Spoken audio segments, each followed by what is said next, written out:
Viajar hoy es fácil. Un vuelo, unas horas, y llegas. Pero en el mundo del apóstol Pablo, viajar no era moverse, era sobrevivir. No existían rutas seguras. No había mapas precisos. Y en muchos trayectos, ni siquiera había garantía de llegar. Un viajero como Pablo podía caminar entre 20 y 25 kilómetros al día, bajo el sol del Mediterráneo, sobre caminos de piedra que castigaban los pies, y con la presión constante de tener que llegar antes del anochecer. Porque no llegar, no era solo incomodidad. Era peligro real. Ladrones en caminos secundarios. Posadas con mala reputación. Y noches donde dormir afuera, podía costarte más que el descanso. Y cuando el camino terminaba, el mar empezaba. Sin boletos. Sin horarios. Sin garantías. Barcos que zarpaban solo cuando el viento lo permitía, y donde muchos pasajeros pagaban su viaje trabajando a bordo. Dormían en cubierta. Comían lo mínimo. Y dependían completamente de algo que no podían controlar. Pero lo más impactante, no es cómo viajaba. Es que, aun sabiendo todo esto, decidía hacerlo otra vez. Y otra vez. Y otra vez. Porque la historia que normalmente se cuenta, no muestra lo que realmente implicaba moverse en ese mundo. Hoy no vamos a ver la versión resumida. Vamos a ver cómo era realmente viajar en tiempos de Pablo. Qué enfrentaba. Cómo sobrevivía. Y por qué cada paso que daba, tenía un costo mucho más alto de lo que imaginas. Bienvenido a Legado y Verdad. Antes de recorrer caminos, antes de cruzar ciudades, Pablo no era quien imaginas. Era Saulo de Tarso. Y no estaba buscando predicar. Estaba buscando detenerlo. Entraba en casas. Sacaba personas. Las entregaba.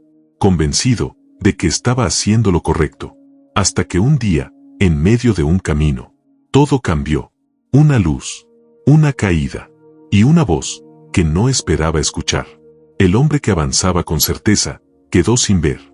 El que guiaba, tuvo que ser guiado. Y desde ese momento, ya no volvió a caminar igual. Y ese cambio, lo llevó a recorrer el mundo. Pero hay algo que cambia completamente esta historia. Pablo, no venía de la carencia. Había crecido en Tarso, una de las ciudades más importantes del mundo romano. Educado, respetado, acostumbrado a otro tipo de vida. Y eso hace que lo que viene después, pese más. Porque el hombre que conocía los libros, terminó caminando caminos de polvo. El que tenía posición, terminó dependiendo de lo mínimo. Y ese contraste, es lo que casi nadie ve. Después de ese cambio en el camino a Damasco, Pablo no salió inmediatamente a recorrer el mundo. Su historia no empieza con multitudes. Empieza en silencio. Tiempo fuera. Lejos de todo. Reaprendiendo lo que creía entender. Porque cambiar de dirección, no significa estar listo. Y cuando finalmente empezó a moverse, lo hizo sin nada de lo que hoy consideraríamos normal. No había rutas diseñadas para viajeros. Había caminos, y había que atravesarlos. Y hay un detalle que casi nunca se menciona. Pablo no viajaba ligero. Como artesano, probablemente llevaba herramientas para trabajar cuero y tela, además de pergaminos, y una capa de lana gruesa, conocida como pelonés, que le servía para las noches frías. Eso significa que no solo caminaba largas distancias, lo hacía cargando peso. El primer tramo desde Antioquía hasta el puerto de Seleucia era de aproximadamente 20 kilómetros. Eso es una jornada completa caminando, pero no caminando ligero, caminando bajo el clima de Siria, con calor seco durante el día, y temperaturas que caían al amanecer y al anochecer. El ritmo no lo decidía él, lo decidía el sol. Había que salir temprano, administrar el agua, y mantener un paso constante, porque detenerse demasiado, podía significar no llegar antes de que oscureciera. Y caminar de noche, no era una opción inteligente. Los caminos cercanos a ciudades importantes podían estar construidos con piedra, las famosas calzadas romanas. Firmes, duraderas, pero duras para el cuerpo. Y algo que cambia completamente la imagen, es el calzado. Un viajero común no llevaba botas cómodas. Usaban sandalias simples, de cuero, atadas al pie. Después de horas caminando sobre piedra, el desgaste era real. Ampollas, cortes, dolor constante. Y fuera de esas rutas principales, la realidad cambiaba. Terreno irregular, polvo en verano, que se levantaba con cada paso. Lodo en temporada de lluvias, que atrapaba los pies. Y en esos tramos, era donde el riesgo aumentaba, porque los ladrones no esperaban en las ciudades. Esperaban en el camino, en zonas aisladas, donde nadie podía ayudarte. Y no siempre buscaban matar. A veces bastaba con robar comida, dinero, o incluso la ropa. Y eso podía dejar a un viajero en una situación crítica. Pero caminar no era lo único. Para avanzar, Pablo tenía que cruzar el mar. Y ahí, todo cambiaba. En el siglo I, no existían boletos. No había horarios. Los barcos no salían cuando tú querías, salían cuando estaban listos. Cuando la carga estaba completa. Cuando el capitán lo decidía. Cuando el viento lo permitía. Eso significaba esperar. Horas, o incluso días, en el puerto. Observando, buscando oportunidad. Y muchas veces, trabajando para poder subir. Porque no todos pagaban con dinero. Algunos, pagaban con trabajo. Ayudaban a cargar mercancía, a limpiar, a lo que hiciera falta. Y una vez dentro, no había comodidad. Se dormía en cubierta, sobre madera dura, expuesto al viento, al frío de la noche y al movimiento constante del mar. La comida era básica, pan seco, agua, lo justo, y el viaje dependía completamente del clima. Un buen viento, y podías cruzar en 1 o 2 días. Un cambio repentino, y todo se retrasaba, o se volvía peligroso, porque el Mediterráneo no era un mar tranquilo, y cada cruce era una apuesta.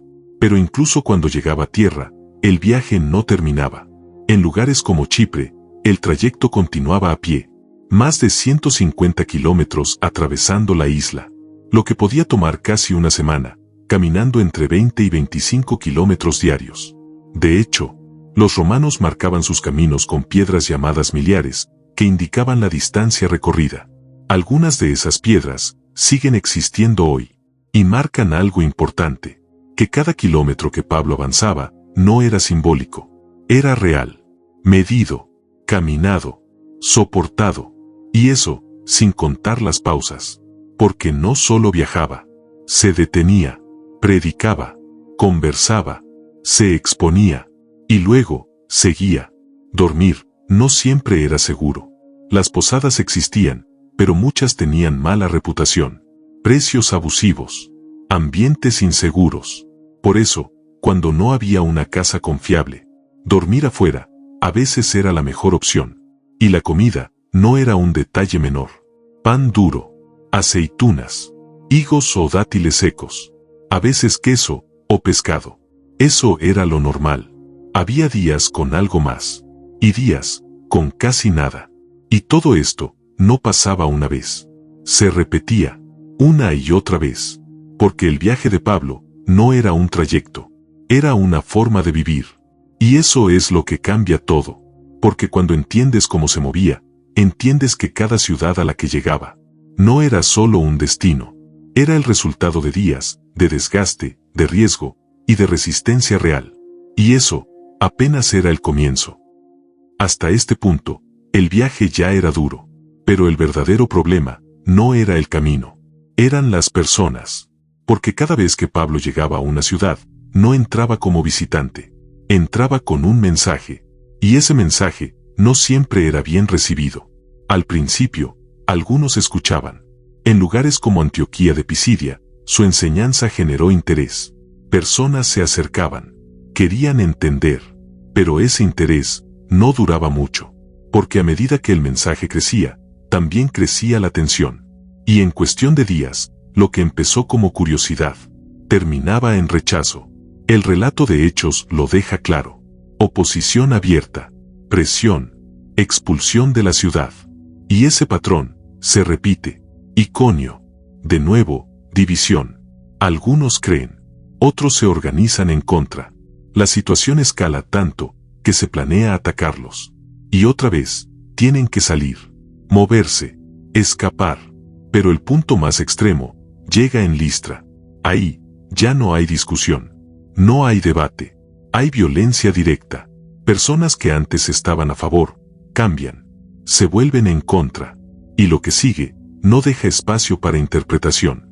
Piedras, una tras otra. Golpes constantes. hasta que el cuerpo no responde, hasta que cae. El texto es claro. Lo dieron por muerto. Y no terminó ahí. Lo arrastraron fuera de la ciudad, como si ya no importara, como si todo hubiera acabado. Y ese debería ser el final, porque el cuerpo humano tiene un límite, porque después de algo así, lo normal es no levantarse. Pero aquí, la historia rompe esa lógica. Al día siguiente, Pablo se levanta, no recuperado, no fuerte, herido, y aún así, sale de la ciudad y continúa el viaje. Y eso cambia completamente la perspectiva, porque ya no estamos viendo a alguien que simplemente predica. Estamos viendo a alguien que sigue avanzando, después de haber sido apedreado. Y no es un caso aislado. Más adelante, él mismo habla de esto. Peligros de ladrones, peligros en caminos, peligros entre su propio pueblo.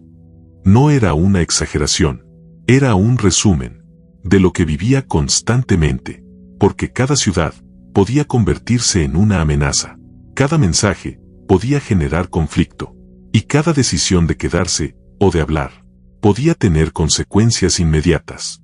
Y aún así, seguía entrando, seguía hablando, seguía avanzando, y ahí es donde el viaje deja de ser físico, y se vuelve algo más, porque ya no es solo cansancio, ya no es solo hambre, es riesgo real, es saber que el siguiente lugar puede ser el último, y aún así, ir.